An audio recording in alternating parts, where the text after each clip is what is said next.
여러분, 책 한 권이 한 사람의 인생을, 아니, 한 시대의 문학 전체를 바꿔놓을 수 있다는 거 상상해 보셨나요? 오늘은 바로 그런 놀라운 이야기를 해보려고 합니다. 위대한 고전, 철로역정의 탄생 뒤에 숨겨진 결정적인 한 권의 책, 그리고 그 책을 쓴 아서 덴트라는 인물에 대한 이야기 속으로 함께 떠나보시죠. 자, 이 이야기의 시작은 아주 가난한 젊은이 존 버년에게서 출발합니다. 그가 결혼할 때 아내가 가져온 혼수라고는요, 정말 낡은 책 딱 2권이 전부였어요. 그런데 말이죠, 바로 그 책 중 하나가 버년의 영혼을 그야말로 송두리째 뒤흔들어 놓습니다.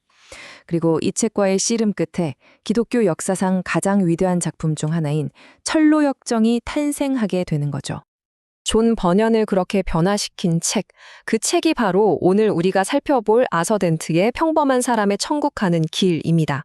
그렇다면 이 엄청난 책을 쓴 아서 덴트, 그는 대체 어떤 사람이었을까요? 아서 덴트는 그냥 조용히 책상에 앉아 글만 쓰는 그런 학자가 절대 아니었습니다. 그는 당시 영국 국교회의 억압에 정면으로 맞서서 성경적인 교회를 세우려고 싸웠던 행동하는 개혁주의자였어요. 심지어 성공회의 주교제도에 저항하는 7인의 대표 중 한 명으로 서명할 만큼 그의 신앙은 정말 치열한 현실 한복판에 있었습니다. 우리 교회가 잇고 있는 바로 그 신앙의 뿌리와 맞닿아 있는 인물이죠. 그런데 참 신기하지 않나요? 이렇게 강직하고 신념이 뚜렷한 신학자가 왜 어려운 신학 논문이 아니라 마치 연극 대본 같은 대화 형식으로 책을 썼을까요?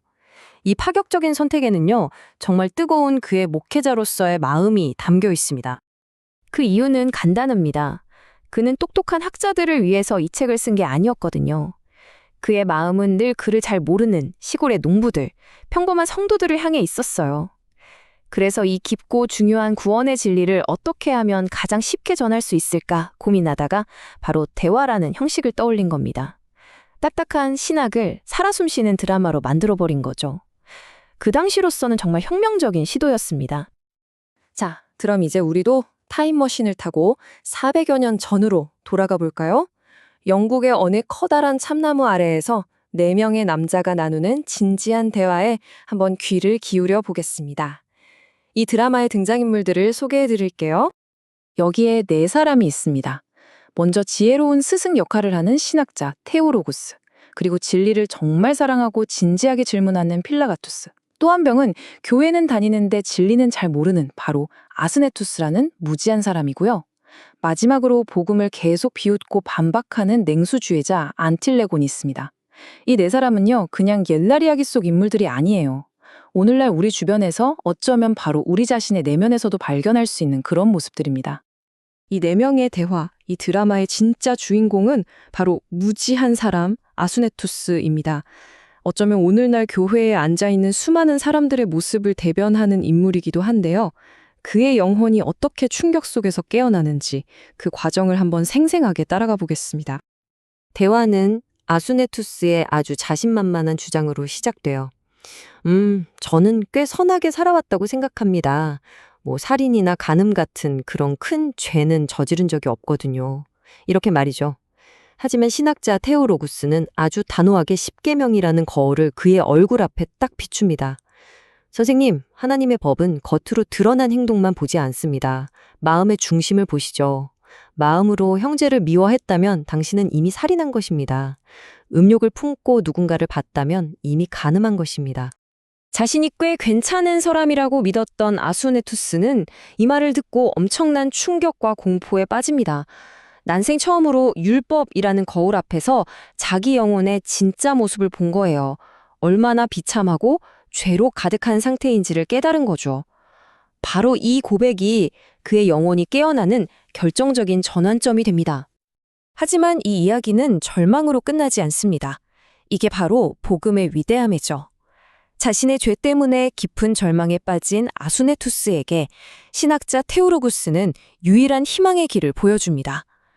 구원은 우리의 노력이나 선행으로 얻는 게 아니라 우리가 완전히 무능력하다는 것을 인정하고 오직 예수 그리스도의 완전한 의를 믿음으로 받아들일 때 주어지는 선물이라는 것. 바로 이 복음의 핵심을 아주 따뜻하고 분명하게 선포합니다. 자, 이 책이 정말 대단한 이유가 바로 여기에 있습니다. 아서 덴트는 여기서 멈추지 않고 우리 각자가 자신의 영적인 상태를 스스로 점검해 볼 수 있도록 아주 실제적인 기준들을 제시해요. 바로 구원의 표지와 멸망의 표지입니다. 덴트는 이 두 가지 길의 표지를 아주 날카롭게 대조합니다. 먼저 왼쪽, 멸망의 표지를 한번 보세요. 왜 교만이 멸망의 징조일까요? 덴트는 이렇게 설명합니다. 교만은 하나님이 주신 재능과 은사를 마치 자기 것인 양 자랑하면서 하나님의 영광을 도둑질하는 행위이기 때문이라는 거죠. 그럼 오른쪽, 구원의 증거는 뭘까요? 여러 가지가 있지만 핵심은 이겁니다. 죄를 지을 때마다 마음 깊이 슬퍼하고 어떻게든 더 거룩하게 살려고 몸부림치는 것. 이것이야말로 살아있는 믿음의 분명한 증거라는 겁니다. 자, 이 질문은 이제 400년이라는 시간을 훌쩍 뛰어넘어서 지금 이 이야기를 듣고 있는 바로 우리 자신에게로 향합니다. 한번 솔직하게 스스로에게 물어보셨으면 좋겠어요. 내 삶에는 교만과 탐욕의 모습이 더 뚜렷하게 나타나고 있나요? 아니면 겸손과 자족, 그리고 말씀을 사모하는 마음이 더 선명하게 나타나고 있나요? 우리는 방금 한 편의 영적 드라마를 함께 관람했습니다. 이제는 관객석에서 일어나서 무대 위로 올라가 볼 시간이에요. 이 드라마 속에서 우리 자신의 모습을 한번 발견해 보는 거죠. 제가 다시 한번 묻겠습니다. 여러분은 이 내면의 등장인물 중에서 누구와 가장 가깝다고 생각하세요? 진리를 향한 뜨거운 갈망으로 가득한 선한 사람, 필라가투스인가요? 아니면 복음에 대해 냉소적이고 비판적인 반대자, 안틸레곤인가요? 혹시 교회는 열심히 다니지만 아직 진리의 빛을 온전히 경험하지 못한 선량하지만 무지했던 아수네투스의 모습은 아닌가요? 이 책이 우리에게 보여주는 변화의 여정은 아주 명확합니다. 첫 번째 단계는 나의 영적인 무지함, 나의 진짜 상태를 정직하게 인정하는 것에서 시작해요. 그리고 두 번째, 겸손하게 하나님의 말씀을 듣는 거죠. 그렇게 말씀을 통해 죄를 깨닫고 진심으로 회개하며 마지막으로 오직 그리스도 안에 있는 구원을 굳게 붙드는 겁니다. 목표는 지식을 쌓는 게 아니에요. 진리로 인해 내가 완전히 새로운 사람으로 변화되는 것. 그것이 목표입니다. 이 책의 마지막 장면은 정말 너무나 아름답고 희망적입니다. 그렇게 치열하게 논쟁하던 사람들이 결국 진리 안에서 하나가 됩니다.